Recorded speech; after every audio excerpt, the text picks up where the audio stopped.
You're listening to the Dad Whisperer podcast with Dr. Michelle Watson Canfield, the place where you, as a dad, will gain more tools for your fathering toolbox, and where moms and daughters are also invited to listen into the conversation. Now, here is your host, Dr. Michelle Watson Canfield.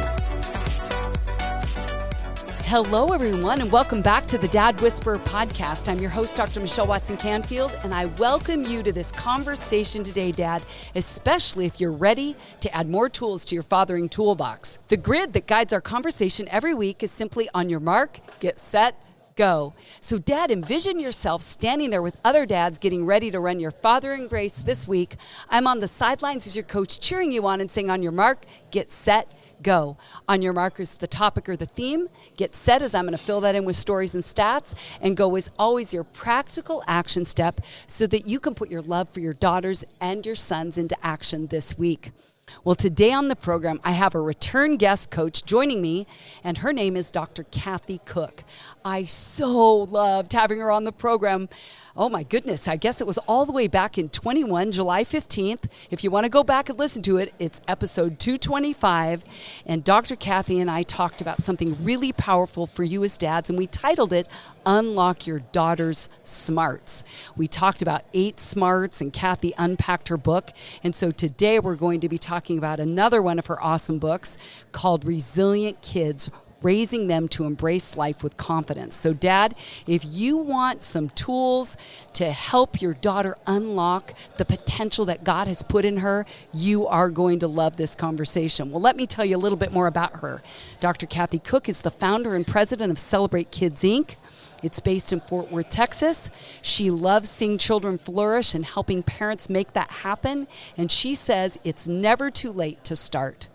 Dr. Kathy has earned 3 degrees from Purdue University, including a PhD in reading and educational psychology.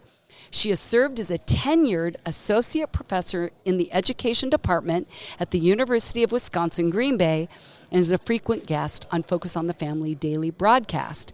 Kathy is also the author of 6 books and is a regular contributor to 3 international magazines.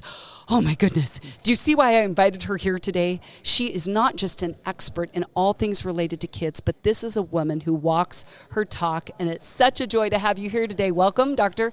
Kathy Koch. Well, it's good to be here. Thank you for such a generous intro. I value you and what you stand for, and I'm happy to be here.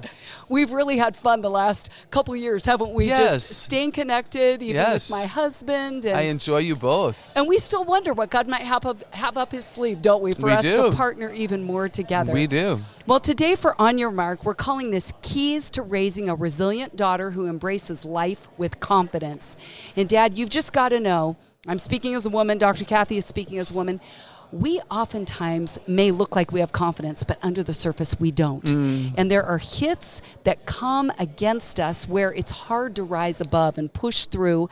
And so today I love that you're going to break that down and give dads some more tools of how to partner with their daughters, right, to build confidence. And Dad, you're a big part of that. Actually, research shows that when daughters feel connected to their dads, they have greater self-esteem. And so this idea of dads knowing how to build daughters' confidence and resilience and doing that in a proactive way is right in there with the research, isn't it? It's huge, and I really appreciate that you already said it's never too late, and it really is. I don't want anyone to listen to us thinking badly about yesterday because you didn't know this yesterday. We're here to give you hope for tomorrow. So no matter what level of confidence you think you and your daughter have in relationship or that she has even separate from you, we can make a gain in what's going on there as we learn what we're going to talk about. Okay, well, now for Get Set. Here's my first question for you is, it's sort of a 2-part question. So define resilience. How about that first? And then share what led you to specifically write on this topic. Because you travel the country. Right. You know, you write international articles and that kind of thing. And you have a finger on the pulse of kids and where they're at. Yeah, thank you. So resiliency is defined as readily recovering from difficulty. Readily recovering from difficulty. Right. I used to think it was bouncing back from difficulty, like Tigger and Winnie the Pooh. But in reality, Michelle, most of us and our kids don't bounce back when we're traumatized by something. But we want our kids to readily recover. I don't want daughters and sons to sit down in the valley and count the blades of grass per square inch. I want them to keep moving. So it's readily recovering. It's not whining. It's not a pity party. It's not, oh, woe is me, I don't know what to do. But it's believing I can readily recover. I can come back. I can move forward beyond where I was. And Michelle, it starts as a choice to come back. Little children who learn how to walk fall down. They don't stay down. They choose to stand back up because we're there supporting them. We lift them up. We settle their feet. We lift our hands out toward them, come to dada, And so it's a choice at first, and then it becomes a learned ability because they've had enough experience doing it well, and then it becomes a part of our character. Like you and I, we don't have to think about being resilient. We are resilient, and that's what I want for children, is that they don't wonder if they will bounce back. They know they will. So what do you say to the dad that maybe was parented in a way that he's now parenting his daughter that says, as you just brought up, you don't just bounce back. But what if dad has had that mindset and is saying when his daughter's hurting or she's older than just learning how to walk, and he goes, hey, girl, bounce back. Don't make it a big deal. You're making a mountain out of a molehill. Talk to that dad. Yeah, that won't go well. They probably don't know what dad means by that. That's one of the reasons I wrote the book. I started writing the book during the COVID crisis and the pandemic because I was so afraid that children were defining themselves by what they did not have. I lost prom, I lost a soccer season, I lost a band concert. And even moms and dads were defining life by what they had lost. And I did not want a generation of children to go through life knowing about their losses. We have to, they're relevant, but victory. Yes. Let's have our eyes on the victory. So it's possible that dads got stuck in that kind of valley of the COVID pandemic and maybe bubble wrapped their kids a little bit too much because they were not wanting to look like failure dads. So I'm just going to put this out here, Michelle, that one of the reasons I wrote the book are really moms and dads who are afraid to let their children try hard for fear that it reflects on them. I don't want it to look like it's hard for my daughter to do this, so I'm going to rescue her so she doesn't have to work too hard, so I feel like a more competent dad. That's going to backfire in a heartbeat because it's the struggle. I hadn't even thought of that from that angle. Does that make sense to you almost as like an expert? Preempt. Yes. To preempt a potential failure doesn't allow your daughter to fail forward, to fall forward through and hardship. Oh man, and can I bring up scripture right away? Absolutely. What does Romans 5 teach us in verses 3 through 5? It's in the struggle that our character matures and our faith grows. So if dads don't let their daughters struggle, I talk in the book about leave the room if you have to. Like if you overhelp them on a math problem, if you overhelp them, put on a snowsuit or whatever, then leave the room so that the kids learn how to do it themselves. Because if you overprotect and you don't let them struggle, they'll rely on you in an unhealthy way. They won't discover what they're capable of. And biblically, they will not develop a deep love for God and wisdom about God or a mature Christ-like character. And no wonder we have fragile, weak generations, plural. They're doing a U-turn at the beginning of the valley. Afraid to experience what might be down there. Yeah. You know what this just reminded me of, hearing you say that, is that I think of a dad and daughter recently that I talked with, and she's 16 and trying to figure out TikTok. She wants to have a following and figure out a channel and all these things. And dad says, I'm trying to help her, and she keeps getting mad at him saying, you don't know it, Dad. You don't know what you're talking about. You don't know what you don't know. And it's kind of this power struggle where he's trying to learn to let her figure it out on her own with support. But what would you say to that dad that he doesn't know how to dial in, and he's trying to be proactive, but she keeps reacting to his proaction, and it kind of ends up kind of blowing up. Yeah, common problem. First, I would say nobody should be on TikTok. So if you don't mind, I'm just going to say that at first. And then I would say, Dad. Why? Give a why. Oh, it is China. It is a spy mechanism. In China, they don't let their kids on it for as many minutes as we do in America. It's unnecessary. It's easy access to inappropriate. And predators. Yeah, there's predators. It's not necessary. There are other sites not as damaging that you can put a video on. I could go on and on. Okay, so But- can people reach out to you if a dad listening goes, okay, that was kind of some big statements there. Sure. Dr. Koch. My book, Screens and Teens, is about the negative effect technology has on children. So Screens and Teens, connecting with our kids in a wireless world. And you can go to celebratekids.com and reach out, absolutely. Yeah. It's just, there's data that suggests that it's dangerous, it's unnecessary, there's too much potential porn. Yeah, it's just... It really is. And it's a spy mechanism. There are universities now that don't allow it on their campus because they have so much evidence that China is coming in. That. Oh, yes. So if someone listening thinks like, okay, there's an agenda here on the Dad Whisperer podcast. You had not heard of that. That isn't at all the point here. But it's to educate dads and say, you can do with this as you will. Right. But right. Dr. Kathy does have a lot of knowledge and years of experience backing up what she says. Yeah, she travels a lot. Michelle. Yeah. She's in the educational system. And so she's not just, blowing off steam here. No. She's wanting you dads to know what really is going on there are with your daughters. Yeah, state government, is not allowing employees to use their state email addresses or a cell phone number to go to TikTok, and they don't disallow other platforms. So that tells you something about the danger. Why not take that to heart? If you want to raise a resilient daughter, being able to step in and block her and just from say something caustic and harmful. I love you so much. I cannot allow you to go there. Your heart and your soul means so much to me. There's just damage waiting for you there. Now back to the question about how do I help my daughter learn something, and she's pushing back. Let her teach you and say, Elizabeth, you're right. I don't know a whole lot. You don't know a whole lot. Let's learn together. Oh, I love that. Right? Isn't there passion and synergy that happens there? Oh, I love that. Okay, so if a dad says, okay, I hear what you're saying about resilience, where do I start? That's a great question. The first thing that comes to mind is let them experience the victory. It can't be about you. They have to struggle a bit. They have to make attempts to learn. They have to learn to take a risk, to ask for help. So two things come to mind. One would be let them ask you for help. It's a sign a sign of a resilient person is I'm capable of more. I want to be victorious in this area, but I don't know how. Who can help me? Dad. I mean, I want the daughters to go to their dads. Yeah. So if a daughter comes up to a dad, I'm sorry, I thought I was listening. What did you ask me to do? Or Dad, what's this word? Or Dad, I'm trying to memorize this Bible verse and I'm not good at memorizing. Can you help me? If the first words out of a dad's mouth are, well, why weren't you listening to me? Or, well, just figure it out. No, they're going to stop coming to the dad. Yes. They're going to ask Siri on their phone, how do I memorize a Bible verse?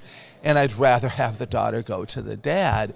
And so I would say let them ask for help without shaming them for needing help. Make sense? Yes, totally. Okay, and then kind of coupled with that, don't steal their victory. Like I like jigsaw puzzles. So what if I'm looking for a yellow piece with aqua in the corner, right? I'm looking for this piece. I've been looking for this piece a long time. And I'm pretty sure I'm just about to find it. And somebody walks up behind me and finds it and says, here it is. I'm mad. Because I spent all that time. Exactly. I wanted to find it. I needed a reward for that. Yeah, I wanted the feel-good adrenaline, right? So if we rescue our kids and we don't let them experience the victory, then they don't know the worth of the challenge. There's a victory at the end. I want kids to feel that. Yes, and the other metaphor, which is probably pretty obvious, is the caterpillar and the chrysalis and breaking free from the cocoon to fly. Yes. And you probably heard that. I don't know if it's a true story, but the guy who clips the cocoon because it was too hard to watch the struggle. Yeah. But then the blood flow didn't go to the ends of the wings. Yeah. And the little thing had shriveled wings and fell over and died. A chicken and the egg. If you have an incubator and you're teaching kids about the cycle of life and you see that an egg begins to roll, which means the chick is trying to get out, if you crack open that egg to help the chick will die. There you go. Because it's in the effort that the lungs develop and allows to breathe on its own. And it's also where the moisture that's on this little egg, the little chick, don't overhelp. That's a huge factor. Okay, so what does a dad do then when his own anxiety is rising and he sees the struggle and maybe even has the belief like I am being an unloving dad right now because I'm not stepping in? How does he manage his own anxiety and triggers? It's so good, and that might depend too on how a dad was raised and what he remembers about his childhood. So again, you leave the room if you can and if you need to. I think you say to your daughter, I love you so much, I'm going to let you figure this out.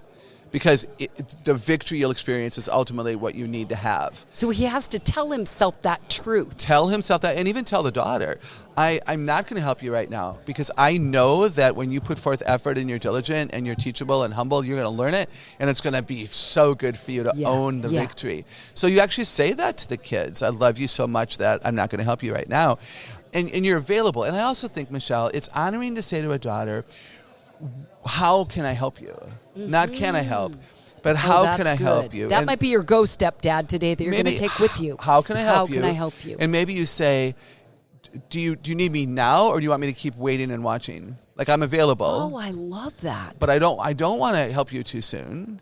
So let me know how I can help you. Oh, that is so good. So you empower the daughter to say, Daddy, what's this word?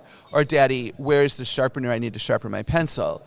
Or Daddy, I'm just overwhelmed. I don't know what to do. Let her initiate, because a dad can't read a little girl's mind. Exactly. Or an older girl. Or an older girl's, yeah. Yeah. You know, I wanted to highlight something you just said, and I love that you already went there, is that, Dad, that clear communication to let them know, let your daughter know, you know what? I know I could help you right now, but give her a compliment right there. But I know you're smart. Yeah. I know you're creative. I know you're a problem solver. So you're coupling the backing off. Yes. Not for her to feel that you don't care, or maybe conclude, my dad doesn't want to enter into the crisis. My dad's a wimp. I don't know. She might not think that, but she might. Right. But if you use your words and let her know, I love that you highlighted that. I appreciate that, Michelle. And you can also show how something is similar to where she's been successful before.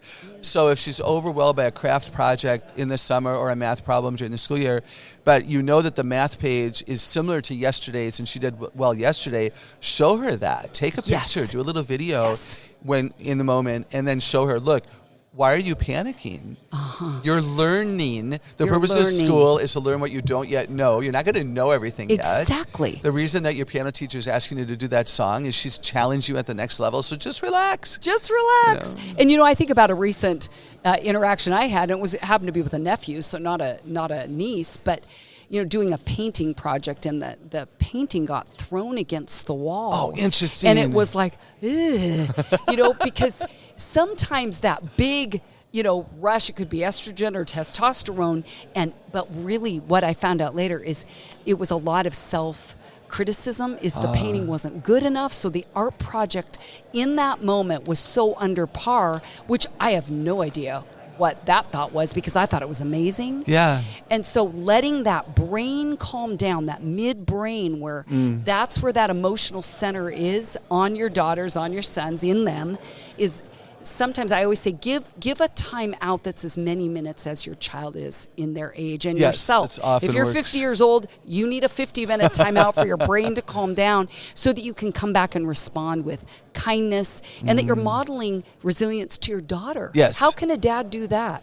Even in the middle of the crisis, how does a dad work through his own process as a dad so that he can model resilience? Oh, seriously, it's so important. Yeah, to feel what's accurately going on in your spirit, right? Men, anger is an easy emotion for men, but there's often, something else triggers the anger. So are you frustrated, fearful, full of grief? Are you embarrassed? Is there shame from your past? I think to own it and to give it a name is really important, because words take it out of the dark and put it into the light. And I think, again, we say to a spouse if we're married, we say to a friend, we say to our kids, man, this is a struggle from my background, and I don't want the struggle to be a part of your life. So I need to take a break right now, because I don't like being frustrated. It's not a safe feeling inside of my spirit. Yes. So I need to step away and get right in my feelings, and then I'll come back and help you. See, and it's so hard to put those words out there sometimes when we're triggered. Right. But yet, do you hear how many times, dads, that Dr. Kathy and I are saying, use those words, communicate.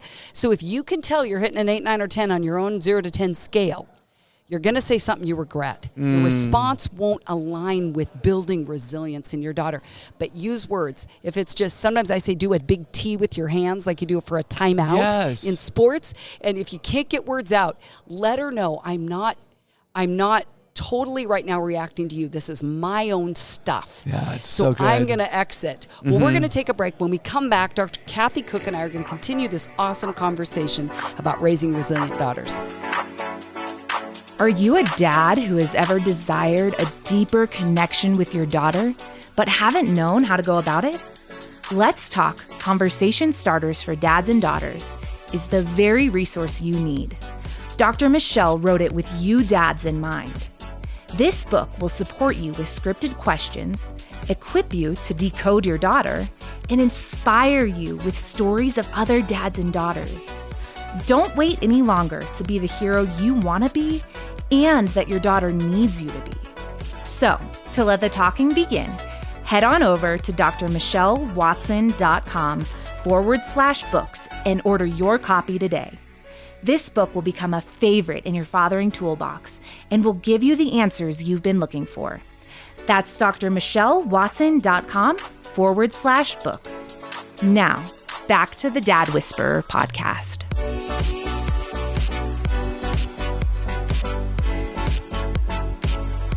Welcome back. I'm here today with author and founder of Celebrate Kids, Inc., Dr. Kathy Koch. Okay, well, I want to now read one of my favorite quotes in your book, which is simply called Resilient Kids, Raising Them to Embrace Life with Confidence. And you heard Dr. Kathy say she wrote this during the pandemic. And I was going to bridge this and tell you that exactly as I was like, this is a perfect book on this side of the pandemic. Thank you. And what I love too, dads, you can't see it, but I'm holding this book right now in my hands.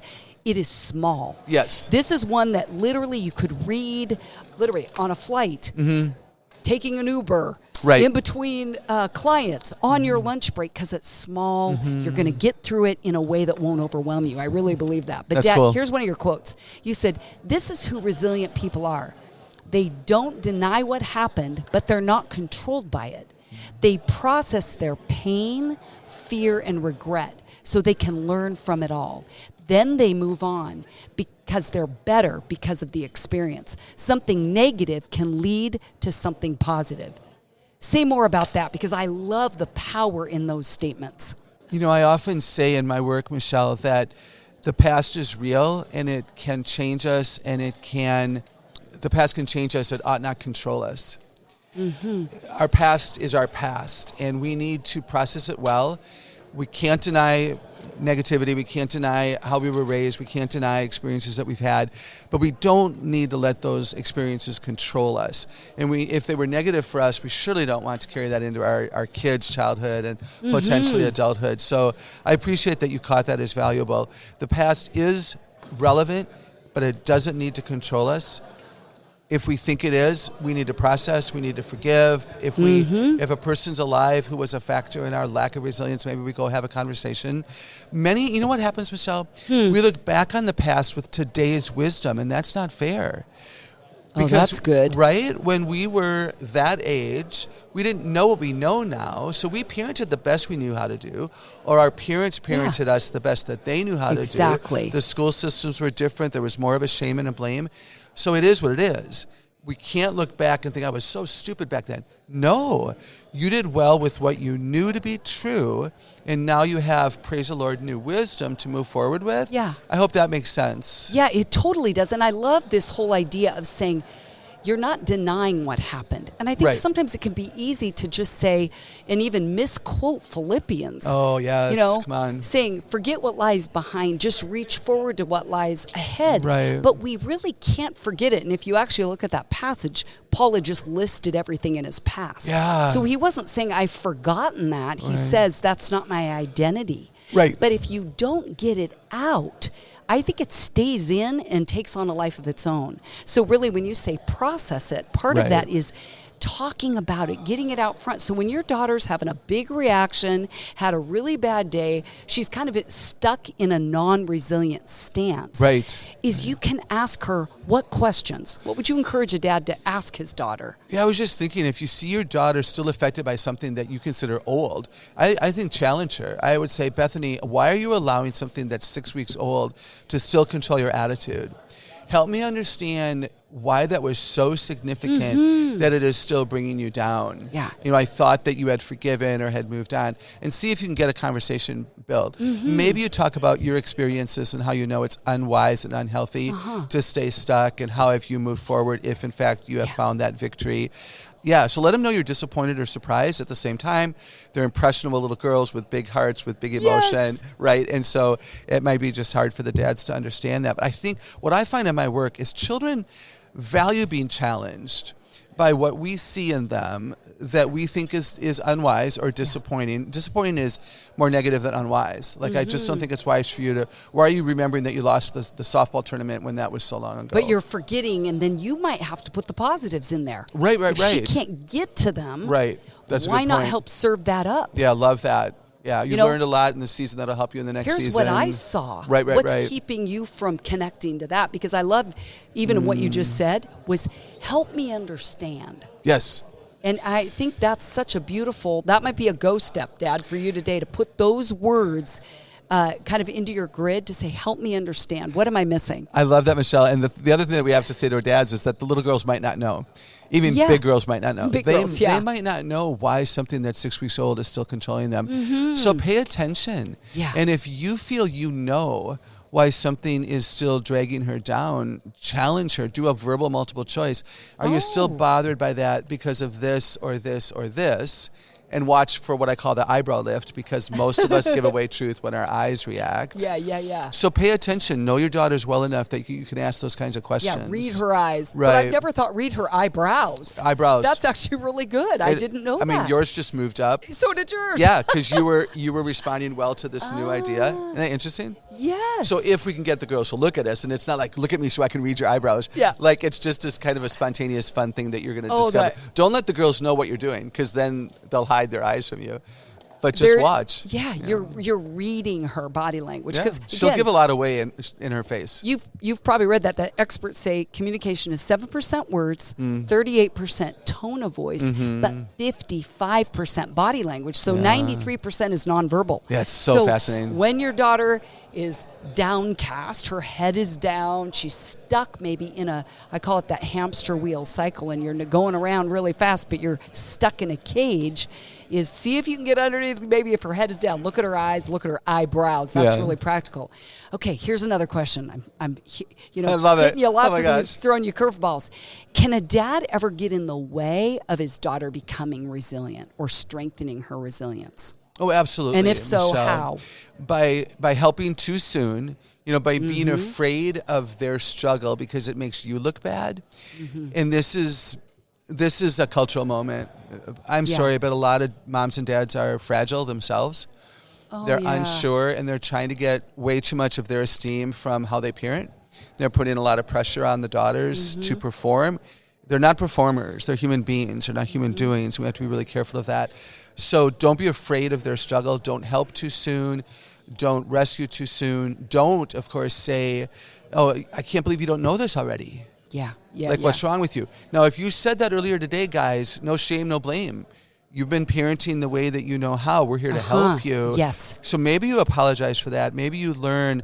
Like, I'm a quick thinker, Michelle. I'm a problem solver. So am I. The joke is that I can solve somebody's problem for them before they know they have one. And so, I'm going to quote that. Oh my gosh! I think I'm the same. If I'm afraid that I'm going to step into someone's space and I'm going to steal their joy, I put my hand over my mouth. Whether I'm on FaceTime, I'm on the phone, I'm on a Zoom call, I will sit with my mouth covered, which is my symbol to myself to be quiet longer. That's good. And listen longer to see, because if the girls can problem solve, I mean, imagine the girl who says, Dad, I was thinking that maybe if I did it this way, it would be better. And then guess what? The dad gets to say, that is such a smart decision. I knew you could figure it out. But yes, but he kept his mouth shut. Oh, that's good. Because I don't want to steal their victory. Dad, is that your go step? Okay, I'm going to now throw you another curveball, and I hadn't even thought to ask you this, Dr. Okay. Kathy, until right now. What if a daughter is struggling, and the struggle is around her gender? Because right now, that's where girls are getting hit. Now, I know that's $1 million question to throw out there here at the end, but that's really where a lot of dads are living, aren't they? Where the daughters are like, I'm struggling. Am I a girl? Am I a boy? Do I like girls? Do I even, Right. How does a dad walk that out? Yeah, that's a mess, right?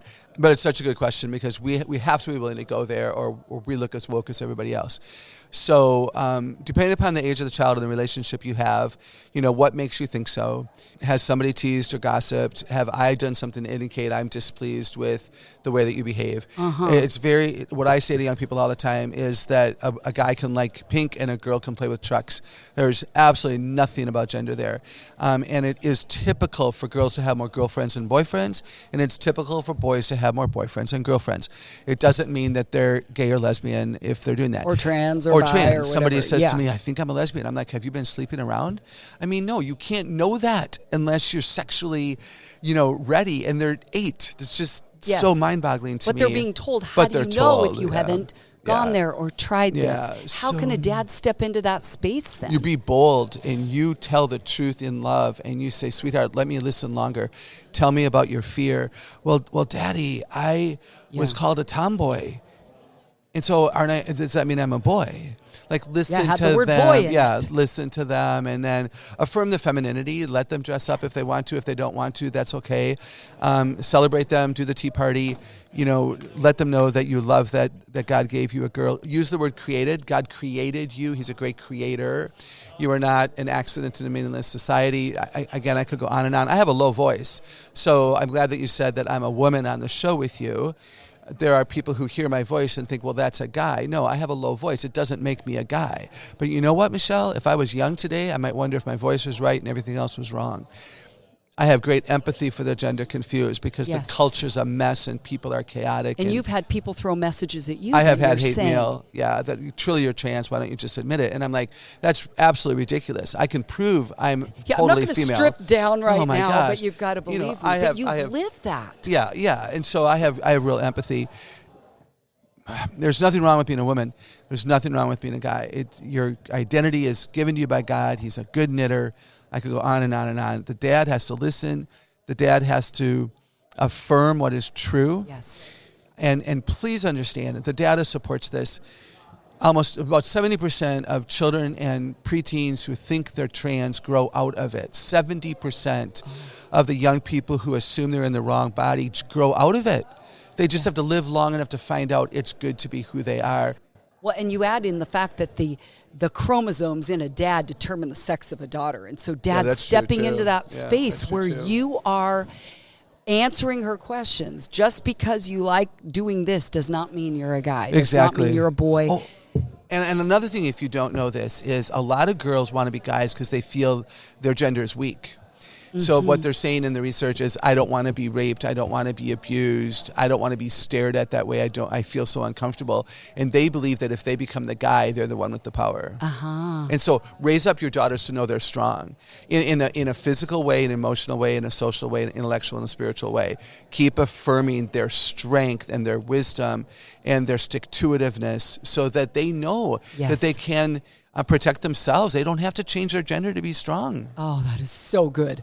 Well, I always end every show with a go step. We've had lots of them throughout this amazing conversation, Dr. Kathy. But one thing I'd love to end with is give dads one practical action step right now if they wanted to start today where they can strategically focus on raising a resilient daughter who embraces life with confidence. What's one thing a dad could do today?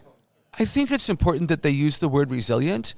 Words matter and they draw from people the qualities that we want. So when your children take risks and try again and you see them persevering, you hear them asking for help, say, Angela, I'm so proud of you for being resilient. Well, Daddy, what's that? Well, that means that you want to improve and you're willing to take a risk and you want to use effort. So use the word resilient, define it, and look for ways to use it. Use it for yourself out loud. Use it for others. talk about Bible heroes who are resilient. Let them know that it's a quality that you care about. Oh, I love it. Good. And once again, where can people get a hold of you? CelebrateKids.com. We have a podcast called Facing the Dark. We have a podcast called Celebrate Kids with Dr. Kathy. We have a podcast with our 10-year-old host, Childlike Faith with Ella. Yes. And that I know you're going to be on. Okay, And yes, then- we just talked about that. I'm all over social media like everybody else. Okay, love it. Well, On Your Mark today has been keys to raising a resilient daughter who embraces life with confidence. I've been here with my friend, Dr. Kathy Koch. So much powerful truth today in the Get Set portion, and you've gotten lots of go steps. Well, this wraps up another week's program. It's been great to be here with you all. I'm Dr. Michelle Watson Canfield, the Dad Whisperer, signing off and encouraging you to make today a day where you intentionally and consistently invest in pursuing your daughter's hearts. Go Dads. Thanks for joining us for another edition of the Dad Whisperer podcast with Dr. Michelle Watson Canfield. If you're looking for more resources to support the father-daughter relationship, or if you want to connect personally with Dr. Michelle, you can find all the information you need at drmichellewatson.com. That's drmichellewatson.com. And remember, you can listen to the Dad Whisperer podcast anytime on Apple Podcasts, Spotify, Stitcher, and Google Podcasts. And while you're there, we'd love for you to subscribe and leave us a review. Thanks for joining us today, and we'll see you again on the next edition of the Dad Whisperer podcast with Dr. Michelle Watson Canfield.